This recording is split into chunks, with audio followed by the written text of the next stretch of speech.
Number 1, hit the like. Number 2, hit the bell. Number 3, hit the share. Number 4, leave a comment. Thanks. I'm a real human being, flesh and blood, born to make mistakes. So many nights I long to hold you... Wait, what was I saying? Oh yeah, I understand human emotions. I get it. People who experience some kind of traumatic event are going to become active in trying to prevent said event from happening again. If your friend or relative got absolutely ethered in a car accident, you might become a vehicle safety advocate or something. Understandable. But whenever people do this with guns, it tends to rub me the wrong way. Partially because they're trying to deprive me of a vital freedom I enjoy having, and partially because there's always a bit of dishonesty or obfuscation. They're always hiding the truth to some degree. And when you pull that string, their case inevitably unravels like a cheap H&M sweatshirt. The woman in today's video, which comes to us courtesy of Now This, lost both of her parents to gun violence, or so the title claims. As we'll find out, there's much more to it than that. And we're going to jump right into that, but first, if your Hawaiian shirt is dirty and you need something to accessorize your pit vipers and mullet with, see my friends at Patriot Wear. James Alsop from my friends over at patriotwear.com. They have all kinds of awesome hats, t-shirts, cups, tumblers, all kinds of gear, everything you need to get yourself outfitted, including this, the USA Border Wall Construction Crew hat, all for 15% off right now when you use the code PATRIOT. Whether you want to express your skepticism in the mainstream media or express your beliefs on immigration policy, patriotwear.com has you covered. Again, enter the code PATRIOT for 15% off all orders. Check them out today. I never expected to lose both of my parents to gun violence in very different ways.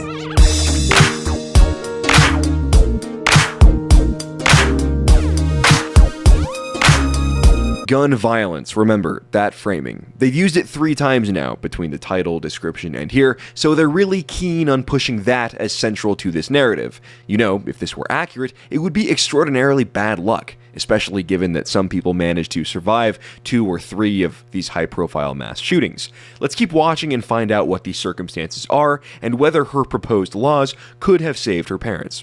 Here in America, the odds of getting shot or killed from a gun are extremely high. Shot or killed from a gun. Okay, well, actually, they aren't. The US has by far the most guns per capita of any country in the world. We have 120 firearms per 100 people, or 1.2 guns per person. That's nearly 3 times as many as the country in second place, Serbia, with approximately 38 guns per 100 people. Okay, so we're number 1 in terms of guns per capita, so we're probably, what, number 2 in terms of homicide per capita with guns?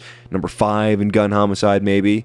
Well, Honduras is in first place with 66.6 gun homicides per 100,000 people per year. Next is Eswatini, that's not a mixed drink, it's a country, with 37. Then Jamaica with 31, Guatemala with 30, El Salvador with 26, Venezuela with 26, and by the way, these are totally not S-hole countries, right, leftists? Okay, basically, you have to go all the way down to number 17 before you find the US, with 4.4 gun homicides per 100,000 people per year. If you broke those US statistics down by race, by cross-referencing FBI data, you would find that many areas in America are actually safer than some European countries. So basically, no, your odds of being killed by a gun in the US are not extremely high. And by the way, this recent media push trying to convince everyone that white men are dangerous and violent and any one of them could be a mass shooter, well, if you look at gun homicides per year relative to total guns in circulation and break that down by race, white Americans commit about as many gun homicides per capita as Europeans. So that media spin is a total fabrication. All of this data is linked below. I never thought that this was an issue that I would be involved in or care so much about.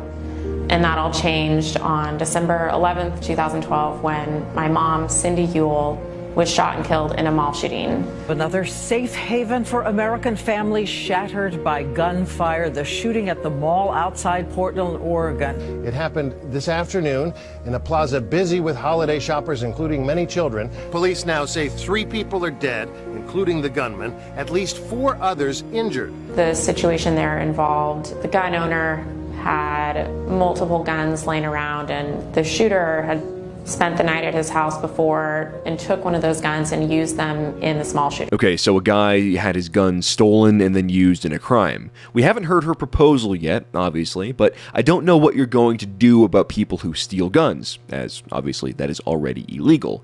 It is a tragedy her mom was killed, along with the other victim, of course, but let's keep watching. When I found out my mom was killed, I wanted to know why that happened and how it could have been prevented. I knew that suicides were the leading cause of gun deaths in America. But again, it was never something that I had been personally impacted by. That all changed when my dad took his own life with a gun just a couple of years ago. And all of a sudden, I now found myself becoming an advocate. And there we go, the second example of so-called gun violence. In a technical sense, sure, a life is being violently ended, therefore it is violence, but when I hear the term gun violence, I don't think suicide. I think malicious wounding, person-on-person shooting, assault, killing. That's gun violence. And by the way, she's right. There are 4.46 gun homicides per 100,000 people every year in the US, but 7.32 suicides. The US leads the world in gun suicides per capita. Hell yeah, brother. World champions. Bend the knee, Euro trash. Yeah, not a desirable first place finish. But when we look at general suicide rates through all methods, what we find is that among first world countries, the USA ranks behind only South Korea, Taiwan, Estonia, Japan, and Finland. That indicates to me not a gun problem, but a societal problem. The closing of mental institutions, beginning in the 60s and 70s, put millions of mentally ill people back into society, and often onto the streets. Many, unfortunately, end up committing suicide. Americans are increasingly dying deaths of despair, drinking themselves to death or overdosing on drugs. Lack of opportunity, outsourcing of industry, and rapid cultural and demographic shifts have left millions of working-class Americans feeling as if there's no place for them in this country anymore. Life expectancy for Americans is declining, especially for American men, partially due to the increase in suicides of young men that are supposed to be in the primes of their lives. We can look at societal atomization, the breakdown of the family, the adversarial relationship between the genders, as incited by institutionalized feminism and the media. These are all contributing factors to why people might just say, you know what, I'm done, and take their own lives. Guns aren't causing these deaths. Societal conditions are. If you honestly want to stop people from dying these deaths of despair, put an end to the conditions that cause them. Right around the time that my dad decided to take his own life with a gun, a new type of gun law was starting to be championed in states around the nation. This law is referred to as an extreme risk protection order. The idea behind this law is to give families and loved ones and law enforcement a tool that they can use to temporarily remove guns from someone who is in a crisis, from someone who may be a danger to themselves or others. Yeah, I don't see the problem with giving literally anybody the right to petition the state to have your guns taken because you're a scary bad guy. Somebody drives by your house and sees a Trump sign in your yard, they're only a property record search away from calling in and reporting you as an extremist. Next time you debate a relative or coworker on politics and you win and they get triggered, their recourse is no longer to write up an impotent Facebook rant about you, subtweet you. With red flag laws, all they have to do is send in a tip that you're a dangerous extremist, and goodbye to a for you. I know this very well because I've been falsely labeled by the media time and time again as a white supremacist. It's a scare word that means nothing, obviously, and it isn't true, but what's to stop a local DSA organizer from simply calling up the Alphabet Boys and having them issue a red flag ERPO against me, simply because of something a journalist said about me, something I've been miscategorized as believing? The same goes for you, too. If you hold any ideas that fall outside the bounds of political correctness, kiss your yeet cannon goodbye, my dude. That is the future we have to look forward to with red flag laws. Had this law been at my disposal to use in Oregon, I definitely would have taken advantage of that. And I would have done everything I could to stop him from buying a gun that day. So he went out, bought the gun, and killed himself on the same day. If someone is that possessed to take their own life, a red flag law unfortunately isn't going to stop them, unless you plan on confiscating all of their kitchen knives, painkillers, and garage doors as well. People that determined to kill themselves will, unfortunately, find a way. All you'd be doing is disarming him temporarily, making him unable to protect himself.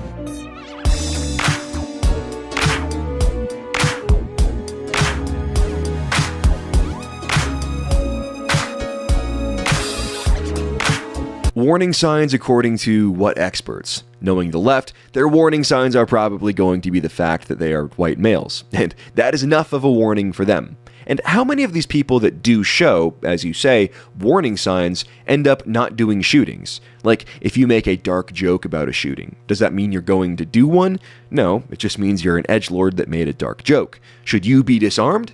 Well, according to these people, apparently so.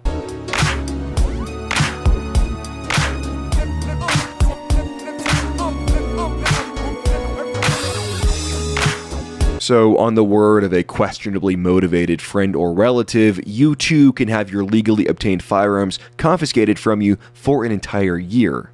Yeah, sounds great. It's important for people to remember that gun violence can happen to anyone, and it does.